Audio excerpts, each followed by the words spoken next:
A popular hero for some and an isolated psychopath for others. A lot of people have heard about the Killdozer, but few know the truth behind what really motivated this man to go on a rampage.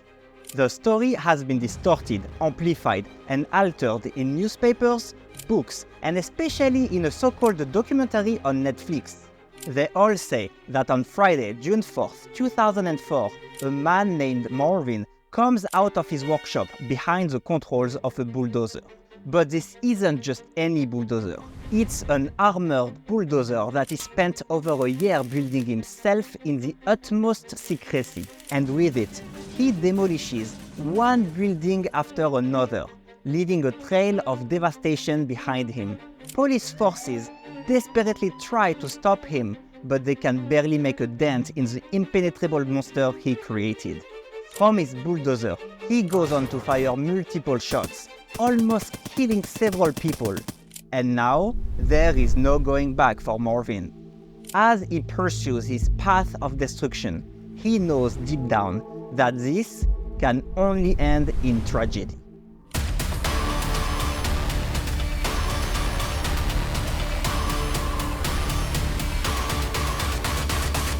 You picked on the wrong man. But in reality, none of this chaos was ever supposed to happen. In fact, it would have never happened if shameless corruption didn't run rampant in this town. This is the story of Marvin Heemeyer, the man behind the Killdozer. Marvin was born on a dairy farm in South Dakota all the way back in 1951. When he turns 20 years old, he decides to enlist in the US Air Force, where he serves for many years. When Marvin eventually returns to civilian life, he uses the skills he acquired to start working in a welding shop.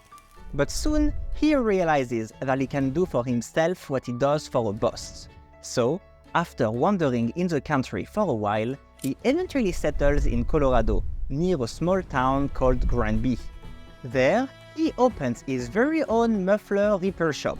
Marvin is now 40 years old, and he quickly becomes known as one of the best welders in the area. And for a while, life is pretty good. Although he doesn't have any children, he enjoys a happy relationship with his girlfriend. And when he's not with her, he loves spending his free time taking snowmobile trips with his friends in the nearby mountains. In short, Marvin is a hard-working man with a successful business and an active social life. This is a far cry from the image of a deranged lunatic who might snap overnight and decide to destroy his town. So, how did he end up going on such a rampage? Well, it all started the moment he bought the property where he would eventually establish his muffler shop. Shortly after his arrival in Granby, he buys the property at a local auction for $42,000. But he isn't the only one interested in the lot. That's where Cody Chef, the main antagonist of the story, comes into play. You see, Cody has always lived in the town, and his family used to own the property. Besides, Cody had big plans with this lot, so he isn't too happy about losing the auction, especially to an outsider like Marvin. Although the property now belongs to Marvin, this is only a question of time before Cody reclaims its ownership. Or so he thinks. Conveniently, a year later, the local sewage service requires Marvin to connect his property to the town's sewer network. It's not like he's trashing the environment with contaminated water or anything. He already has a system in place that works fairly well. As it stands, the timing is a bit suspicious, but nothing more. No, the real kicker is that to connect his property to the city network, pipes would need to run through an adjacent land that belongs to Gus Harris. Because of this, Gus needs to grant permission for Marvin to run pipes through his land. But you guessed it, Gus is a good old buddy of Cody, and he has no intention to allow Marvin to do so. And now, Marvin finds himself stuck in a ludicrous situation. On one side, he is required to connect his property to the sewer network. But on the other side, he literally cannot do it even if he wanted to. But to get out of this situation, Marvin isn't going to blast everyone with a bulldozer just yet. No, he still thinks he can talk his way out of it. After all, any reasonable person would understand how ridiculous the entire thing is, and it shouldn't be too difficult to reach a compromise. So he attends a meeting led by Granby Mayor Ron Thompson. Unfortunately for Marvin, Ron belongs to one of the town's oldest families. And as you can imagine, Gus, Cody and him are all friends that have known each other for as long as they've been alive. And during this meeting, Marvin is told that not only the sewage connection has to be paid in full out of his own pocket, but that it would also cost him about $80,000, almost double what he paid for the entire property. Hearing this, Marvin storms out of the meeting, and now he understands that he never stood a chance against Cody. This town belongs to him and his friends, and they will do whatever it takes to achieve what they want, all while disguising their actions under pretended legal justifications. And from this moment on, it slowly starts falling apart for Marvin.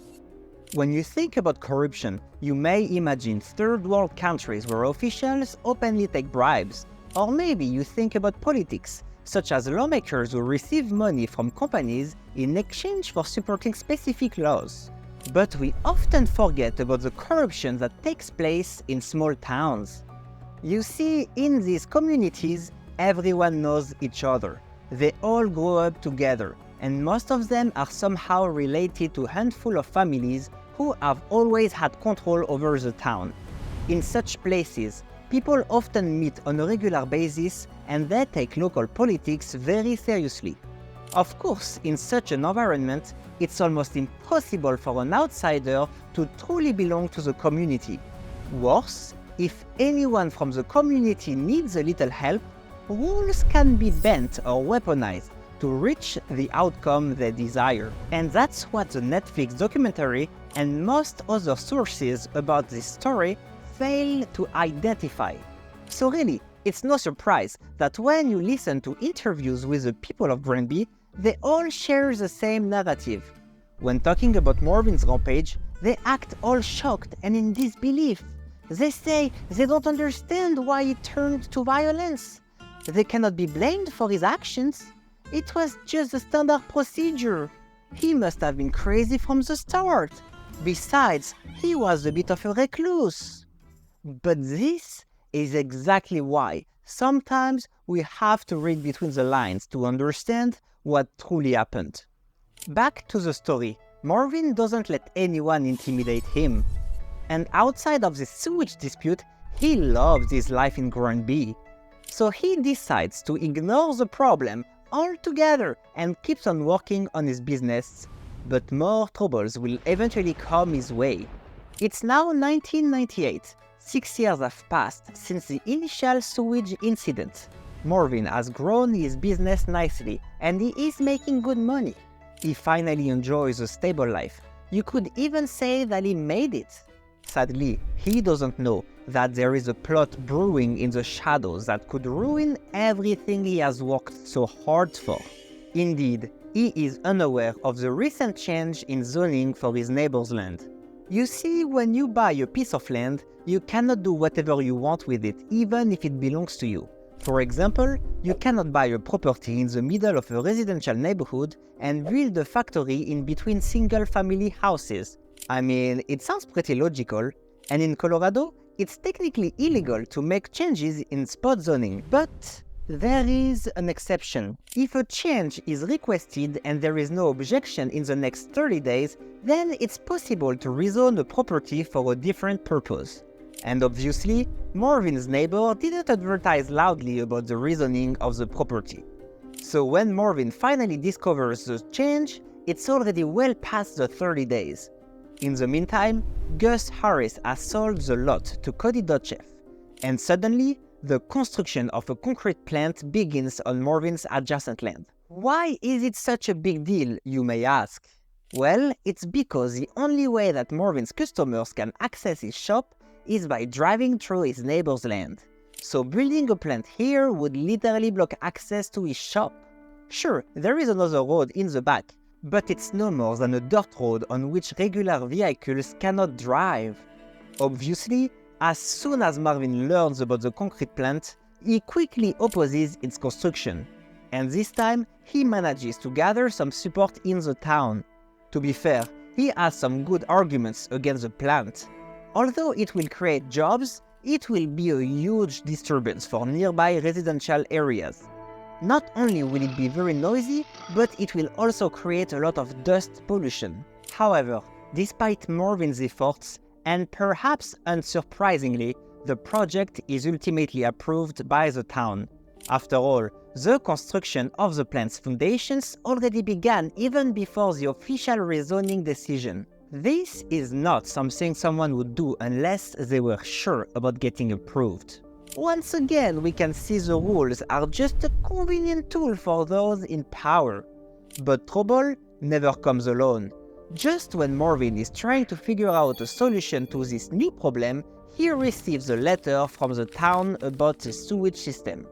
He has been ignoring them for the past 6 years, but now he finds himself forced to pay a $100 fine every single day until his property is connected to the sewer network. You can notice the convenient timing once again. As you can imagine, Marvin is absolutely furious and writes them a check payable to the administration of cowards and liars. To add insult to injury, the check is sent back to Marvin because it's not the right amount of money. This time, this is it. Enough is enough. Marvin is done trying to find a compromise. But it's not time to demolish the town just yet. Instead, he decides to hire an attorney and go the legal route by suing Cody and the town hall. But day after day, the construction of the concrete plant progresses, and soon he will realize that no reasonable action will ever be of any help, and that extreme measures will be required to remedy his problems. But for now, he still believes he can fix everything with the help of an attorney. Up to now, Cody and his buddies have been able to bend the rules and weaponize the law against Marvin because he was unable to defend himself properly. But now, they will not be able to keep playing their shady little game. Or will they? The legal battle starts, and early on, Marvin is confident he will win the lawsuit. Then, the judge will cancel the rezoning and Cody will have to build his concrete plant somewhere else. His hope is not baseless. His attorney asserts that he will win for sure because what they have done is 100% illegal. Besides, it's not like Cody has no other option. He owns some other piece of land outside the town where a plant would disturb far fewer people. Unfortunately, Marvin somehow loses the lawsuit. The changes in zoning is deemed legal and the construction of the concrete plant can continue on Marvin's adjacent land. At first, Marvin is confused by the verdict. Why? How? He has so many questions. But soon, he finds the real reason behind the judge's decision. As it turns out, the house of that judge is near the other lot that Cody owns. You know, the one outside the town on which Cody could also build his factory. As you can imagine, the judge doesn't want that factory to be built next to his house. So yeah, Marvin literally had zero shot at winning the lawsuit. Of course, he doesn't intend to let it slide. He wants to appeal the decision and bring up the judge's corruption with a higher authority. But there is one more surprise awaiting Marvin. Here is the thing, his attorney knew the whole picture all along. He led Marvin to believe he was going to win, although he knew it was a lost cause. Well, it wasn't a lost cause for the attorney, who made a hefty sum of money out of Marvin through legal fees. And now, there is no way the attorney is willing to appeal and go against the judge. No one wants to be an enemy to such an important local figure. Marvin is all by himself, pursuing a fight he has no chance of winning. He has already spent so much time, energy, and money. He has already lost over $150,000 in the legal battle. But above all, he is disgusted by the endless corruption all around him. Now, the construction of the concrete plant is done, and Marvin is back against the wall. But guess who's coming to him with a big smile on their face? That's right, Cody the chef. Cody wants to make a deal with Marvin. He tells him that he can connect his property to the sewer network for free, but he has to drop the lawsuit. Of course, Marvin refuses. It's way too late to find some sort of compromise. But Cody hasn't said his last word. He wants to buy Marvin's property so he can extend his factory. He is willing to offer $250,000, but Marvin refuses. Then, Cody raises his offer to $375K, basically 10 times more than what Marvin paid for it 10 years ago. But once again, Marvin refuses and cuts down on any communication with Cody. He has no intention to negotiate anymore, especially not with the guy who is the reason for his misfortune. But why would he be so stubborn? He could just take the money and go somewhere else. Why does he stay in such a toxic environment? Well, here is the thing. At this point in his life, he doesn't have the energy or the strength to start over from zero somewhere else. Sure, he would have taken the money and left if he were younger. But now, Marvin is almost 50 years old, and he has invested the last 10 years of his life in this place. During this time, besides his muffler shop, he has also built storage units to rent out during his retirement. But the town's rampant corruption has completely ruined his plans for a peaceful retirement. His anger turns into hatred as he falls into a state of psychosis. And for the first time, he seriously considers revenge, although he still has no idea how to make them pay for what they've done. But Marvin hasn't completely lost his mind yet. Although the lawsuit was a failure, he has one more idea to fix the whole situation. It's now 2002, and Marvin's girlfriend still begs him to accept Cody's offer. She wants him to take the money to get out of this town so the two of them can live happily somewhere else. Although she has been supportive all these years, the situation has become too stressful, and it is taking a toll on their relationship. But Marvin stands his ground, and the two of them decide to take some time apart, at least until Marvin tries one last time to save the life he has built in this town. For that, he drives all the way to California, where he buys his very own bulldozer in an auction for $16,000. However, he didn't purchase it to destroy Ground B. No, instead, he intends to build a road so that his customers can easily get to his shop. But to build a road, you need a permit. And guess what? The town denies his request.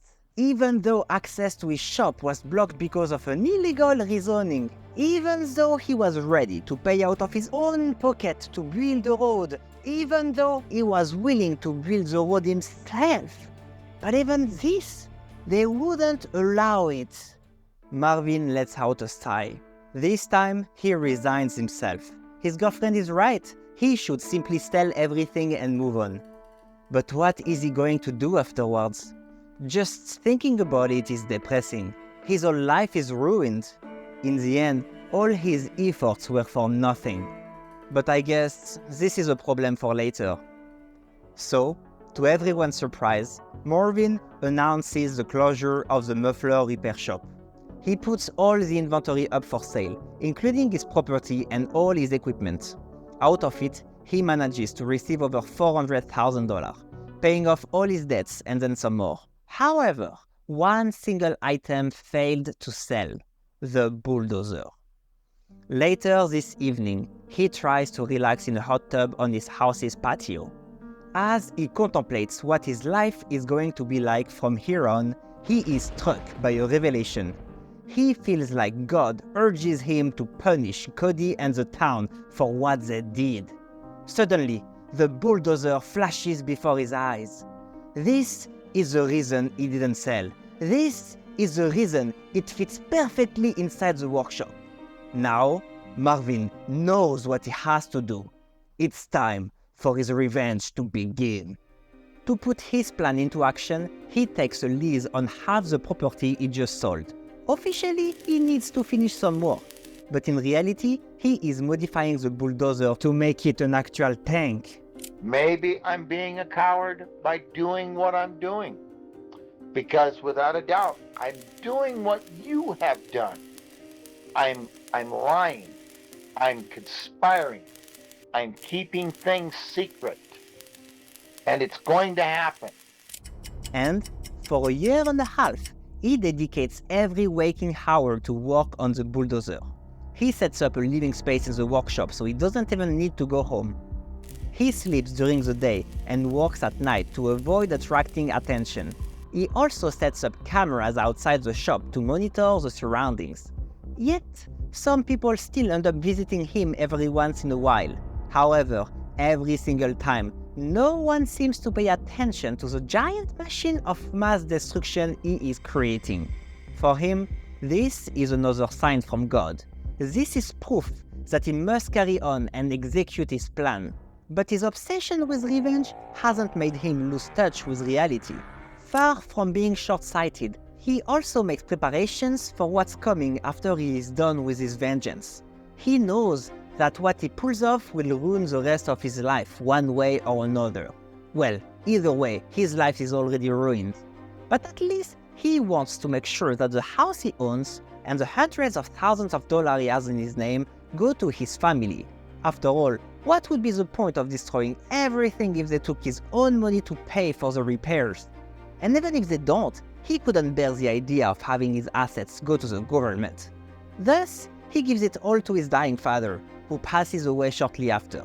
Marvin's siblings inherit all the assets, and they believe the money comes from their late father. Everything went according to plan, and Marvin can now continue to work on his bulldozer without any concerns for the rest. And when it comes to the bulldozer, he makes sure that nothing is left to chance. He builds an impenetrable armor made of multiple layers of thick metal plates with concrete in between. He installs cameras all around the outside of the bulldozer that he connects to screens located inside the machine so that he is able to see from all directions. He goes as far as installing bulletproof glass to protect his cameras. He even adds air compressors to clear off possible debris that could obstruct the camera's views. And of course, he also puts in multiple high-caliber rifles so that only the barrels are exposed. As he works on the bulldozer, he remembers why he is doing it all for. Cody and the town abused their power again and again. They took advantage of him and thought they could get away with it. But they will have to pay a heavy price for their actions, and hopefully their corruption will be exposed to the whole world. However, it's not all about ruthless violence. Marvin believes he is merely God's extended arm, meant to punish those who have sinned. And finally, the long-awaited day has arrived. It's June 4th, 2004, and his vengeance is about to be unleashed on the oblivious town of Granby. His mission: destroy the buildings and homes of those who have ruined his life for the past 10 years, including the town hall, police station, concrete plant, courthouse, and the homes of the mayor and other council members. Marvin enters his homemade tank, welds the ceiling from the inside to prevent anyone from forcing their way in, and he sets out on his destructive path. And now, there is no coming back. And you came after me, and I tried to protect my property. You all along were thinking that I was the person that needed to be taught a lesson. You were going to show me how it worked in Granby, Colorado. This time, I'm not walking away from it. The real world is going to come back and slap you in the face like you have never been slapped before. I'm going to take you on by myself. It's the only way I know how to do it. And desperate men do desperate things.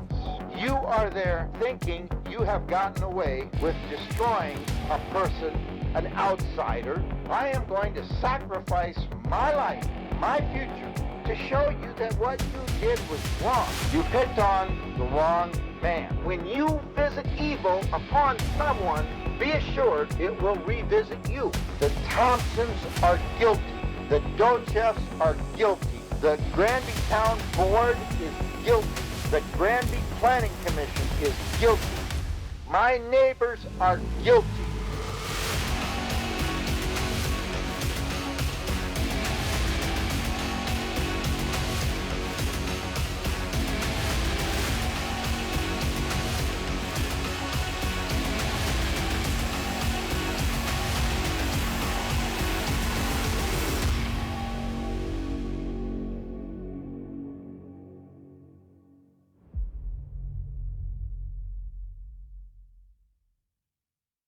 Marvin's vengeance comes to an end when one of the threads breaks and falls into the basement of a building he is destroying. As a result, the engine has overheated and the homemade tank cannot move anymore. But Marvin is satisfied. He knows that he has done enough. His revenge is a success, but now he has nothing else to expect from this life. Still inside his tank, he grabs his firearm and shoots himself in the head. Many reports claim that during his rampage, he attempted to kill several people. However, the only person who died that day was Marvin himself. Besides, he chose to act early in the afternoon, at a time when he knew few people would be in the streets, but everyone would be able to see him coming. He could have acted during rush hours to cause more chaos, or worse, in the middle of the night to blast people in their sleep. More simply, if it was just about killing people, he could have just taken a gun and shot those he had a grudge against. But no, he decided to use an armored bulldozer to deliver a financial blow they couldn't recover from, and also to send a message and expose their corruption. This version is supported by other witnesses who say that Marvin avoided hitting people and tried not to cause unnecessary damage. The only time he could have endangered lives when one is shot at propane or gas tanks, but nothing happened and he chose to continue his destruction rather than insisting. While his revenge started to unfold, police quickly arrived to confront him, but they were powerless against the machine Marvin had built. It's not like they didn't try to stop him. They shot at the tank again and again with increasingly large calibers, but in the end, they couldn't make a single hole in the armored beast. They were so desperate they even considered calling the military for help so they could have helicopters to fire missiles at the tank, but it would have required evacuating the entire town and causing ever more damage. However, at some point, a police officer managed to climb on the tank and drop a flash grenade into an exhaust pipe, but it was sealed, so it had no effect. For everyone in the town, there was no doubt Marvin was behind the controls of the tank. Cody, Gus, the mayor, and everyone else who had some kind of conflict with him quickly ran away from their homes. They all knew Marvin was coming for them. But the tank moved slowly, so they all had more than enough time to evacuate the buildings before Marvin started demolishing any of them. But again, his intention wasn't to kill them, but to teach them a lesson. And on this point, he couldn't have done any better. In total, Marvin was responsible for about $10 million of damage. Sure, the town would later receive substantial money from insurance and even charities to rebuild new and improved infrastructure. But this money wasn't enough to cover all the costs, and it put a significant burden on the finances of the small town of Granby. In the end, Marvin's vengeance was a success, although he sacrificed his life in the process. After the rampage was over, it took the police several hours to cut through the multiple layers of metal to recover his body. As for his tank, it was eventually dismantled and distributed to various scrapyards across the country to prevent it from becoming some kind of monument to celebrate. So, was Marvin Heemeyer a hero or a psychopath? Well, you could say both, and none at the same time. I personally believe that he was simply a man who faced what he believed was corruption and abuse of power. But unlike most people, he refused to let them get away with it. And for that, he was willing to go to extreme lengths. As he states in his recordings, sometimes reasonable men must do unreasonable things.